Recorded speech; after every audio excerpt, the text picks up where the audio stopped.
Selamat sore pemirsa. Pada sore hari ini kita mendapatkan kesempatan sekali lagi untuk bisa berjumpa dan berbincang-bincang dengan Ibu Siti Fadilah, Menteri Kesehatan 2004 sampai 2009. Pemirsa, baru-baru ini Menteri Kesehatan Pak Budi Sadikin mengumumkan sedang mengajukan proposal untuk melakukan uji klinis pada 20.000 orang dicoba dengan vaksin TBC. Kita ingin mendengarkan pendapat daripada Ibu Siti Fadilah tentang hal ini. Selamat sore Ibu. Ya, terima kasih. Sehat selalu. Dan kalau Anda nggak datang, saya juga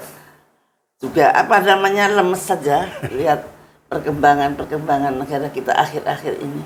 Yang penting Ibu tetap sehat dan semangat, Bu.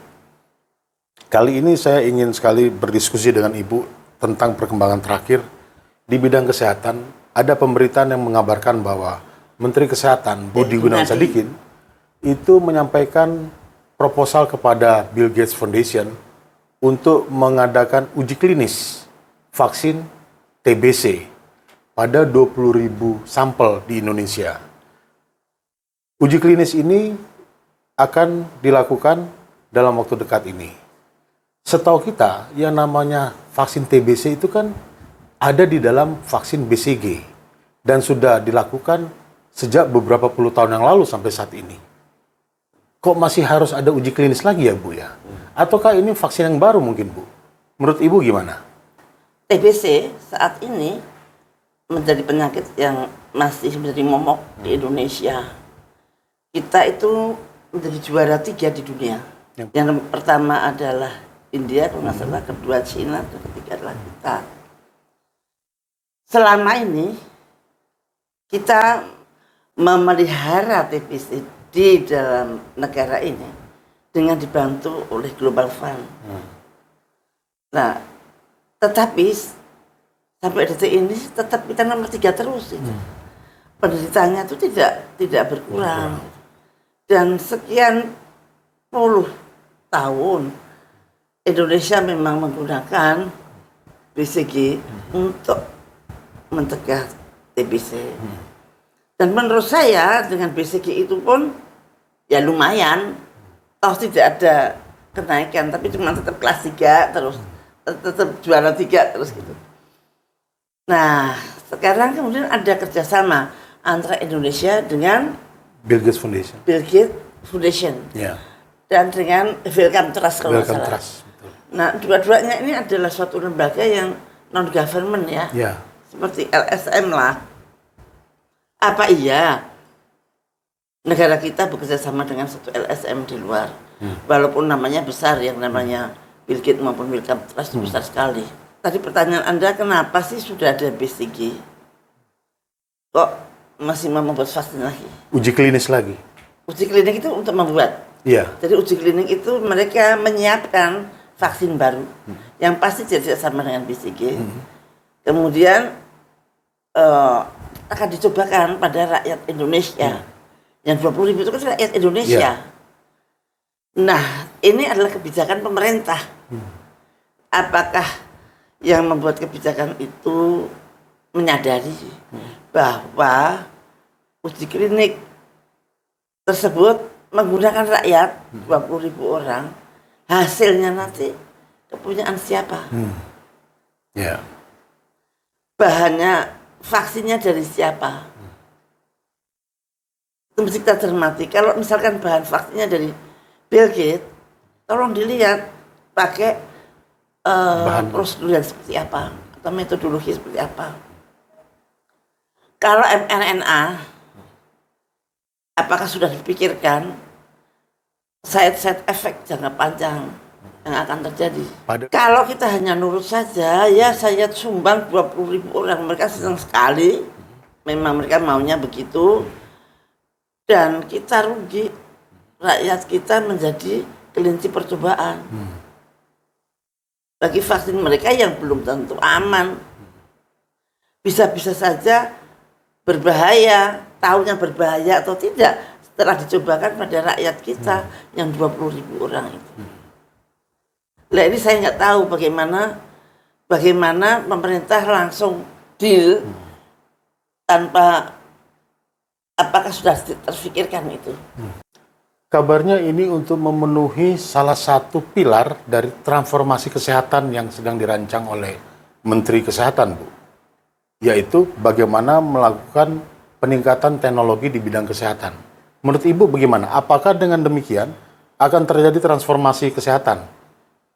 Apapun namanya program itu, apakah transformasi, apakah teknologi kesehatan untuk nomor satu untuk menyehatkan rakyat Indonesia.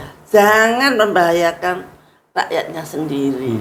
Rakyat harus dilindungi. Yang bisa melindungi adalah pemerintah, bukan yang lain.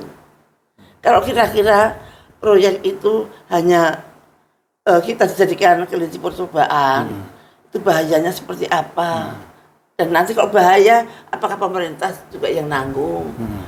Maka bahayanya, menurut saya, sangat besar karena vaksin itu belum pernah digunakan pada manusia dan akan digunakan pada 20.000 rakyat Indonesia. 20.000 rakyat kita. Ya. Itu satu itu. Kedua, material biologi dari tubuh orang rakyat Indonesia tidak terjaga lagi. Sebetulnya material biologi dari suatu bangsa atau suatu negara itu adalah suatu kekayaan alam negara, kekayaan negara. Apalagi kita itu akan menghadapi nanti perang biologi, perang virus. Kita sudah latihan loh dengan COVID. Virus itu penting sekali. Material biologi kita itu penting sekali. Dengan mengirimkan material biologi begitu longgarnya, apakah itu tidak berbahaya? Bu, bukankah dulu di masa Ibu jadi Menkes pernah ada yang namanya material transfer agreement yang dicanangkan oleh Indonesia dan kemudian disetujui oleh seluruh dunia untuk dipakai? Ya, MTA. Ya. Dan untuk menyelamatkan material biologi agar tidak nantinya dijadikan suatu bioweapon. Nah, itu kita harus menganut MTA atau Material Transfer Agreement. Waktu itu adalah pendapat dari Indonesia dan kemudian diadop oleh seluruh dunia. Dan kalau itu diadop, maka sebetulnya pembentukan bioweapon agak tersendat gitu, agak gampang gitu. Tapi sekarang itu pun sudah jebol, udah sepertinya ditinggalkan. Kalau melihat perkembangan ada COVID dan sebagainya.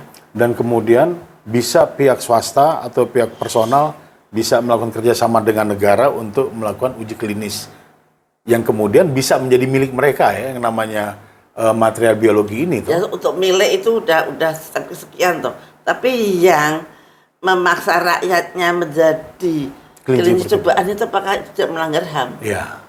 Kalau menurut Ibu, seharusnya Bu, apa yang bisa dilakukan kalau ingin melakukan transformasi kesehatan di bidang teknologi tadi Bu? Apapun yang namanya, kita sebenarnya punya koridor. Koridor yang ada di preambul Undang-Undang Dasar 45. Kalau semua menteri-menteri, presiden memakai koridor preambul Undang-Undang Dasar 45, negara kita nggak akan seperti ini. Selama ini kita sudah ninggalin koridor ini. Di mana koridor ini yang jelas adalah melindungi segenap bangsa dan tanah tumpah darahnya. Ya. Nah itu yang kita itu kehilangan. Dan kalau kita tidak sadar bahwa kita kehilangan, itu semakin kesana semakin aneh-aneh begitu. Dulu saya melihat kekuatan asing yang akan mengambil material biologi kita sebagai musuh, sekarang malah bangga. Begitu. Malah menjadi kebanggaan, menjadi program yang menjadi program pemerintah.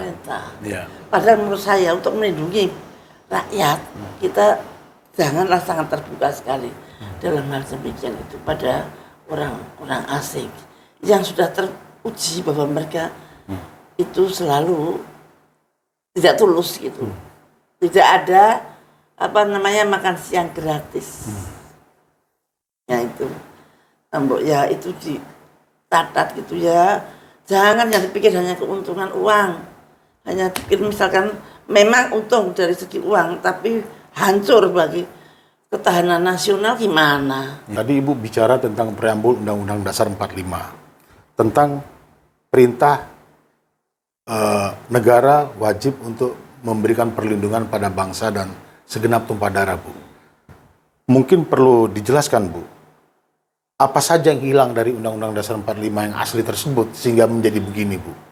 Wah, banyak sekali ya. Yang jelas, Undang-Undang Dasar 45 yang asli itu adalah untuk melindungi rakyat. Tapi Undang-Undang Dasar 45 yang diamandemen pada tahun 2002 selesainya itu tidak melindungi rakyat lagi. Kalau tidak melindungi rakyat lagi, itu bisa saja netral, bisa saja menginjak rakyat lah itu.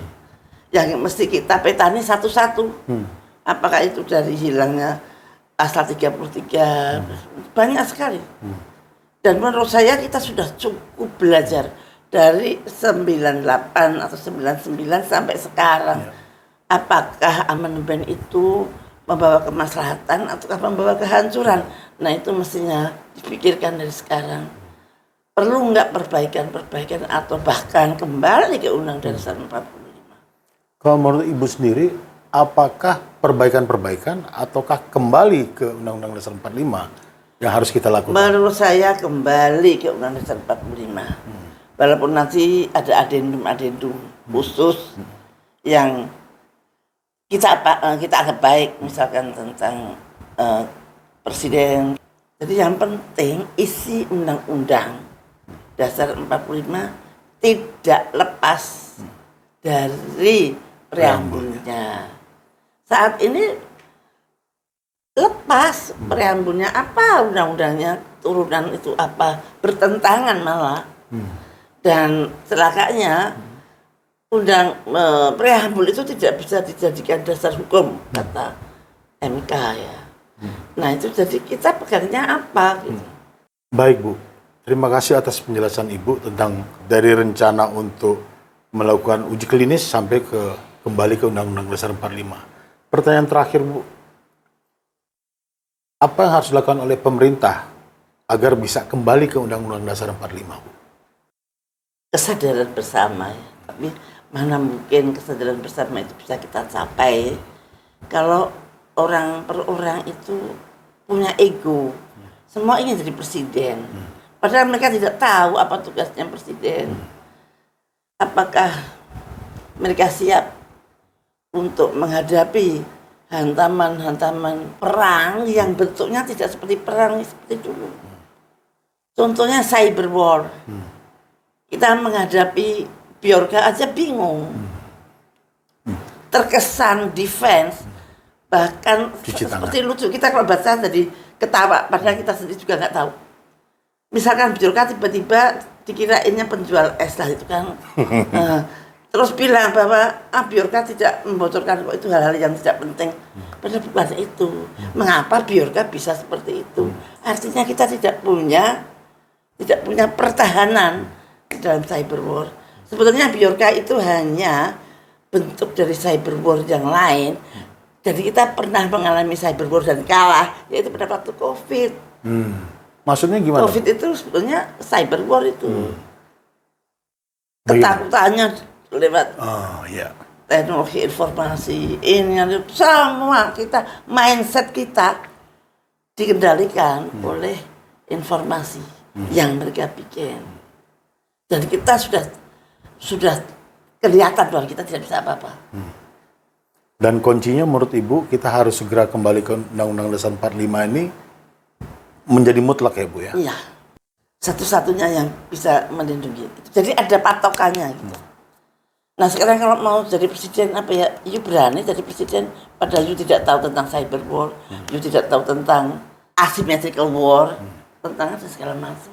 Nah mudah-mudahan nanti pada pemilihan presiden yang akan datang itu betul-betul fair, tidak seperti yang sudah-sudah. Dan terpilihlah presiden yang betul-betul mampu, mumpuni, dan mengerti preambul Undang-Undang Dasar 45. Tanpa itu Indonesia akan terkatung-katung terus. Baik.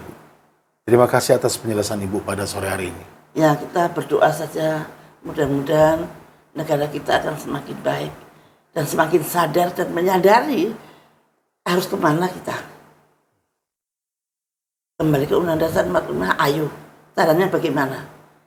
Kalau bisa, janganlah sampai berdarah-darah. Karena ini untuk kemaslahatan kita bersama anak cucu kita. Demikianlah pemirsa, kita telah mendengarkan penjelasan dari Bu Siti Fadilah bagaimana pandangan dari Bu Fadilah tentang rencana Menteri Kesehatan terhadap uji coba klinis pada 20.000 orang rakyat Indonesia pada vaksin TBC. Semoga penjelasan Ibu Siti Fadilah menjadikan penjelasan dan penerang bagi kita dalam kehidupan kita sehari-hari.